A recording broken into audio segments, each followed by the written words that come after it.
Nationwide, 20 homeless people die every day. Here in Whatcom County, they're up to 2 every week, and the trends don't look good. Where are you heading after this? Cheri Johnson checks in on homeless folks getting a meal at this Bellingham church. They're people she calls friends, and she worries about them more and more. When you actually experience it and see it firsthand, you know, it hits home, and it's devastating. It's a loss of a human life. Increasingly, living on the streets in Whatcom County means dying on the streets. In 2020, 39 people passed, 46 in 2021, 57 the following year, and 84 last year. Through the first 6 months of this year, 56 homeless people have already died, on pace for 112 deaths. Yet another record, nearly triple the number in 2020. Cheri sums up all those numbers in 2 words. Sad, frustrated, yeah. Stephanie Curtis.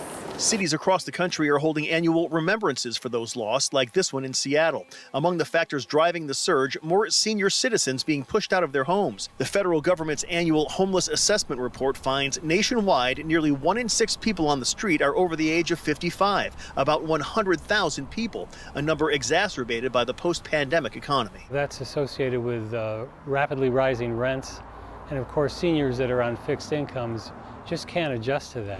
Would you like some bok choy? In Whatcom County, outreach workers try to get people who are elderly and disabled into what little emergency housing there is, then put them on a list for permanent housing, but it's often too late. Some of those waits are very long, and there's individuals that will be on that list and then are deceased before they get an opportunity to move into their housing. Some good news, this shelter will soon open, doubling the number of beds in Bellingham to 400, with facilities specifically for families, senior citizens, and the infirmed.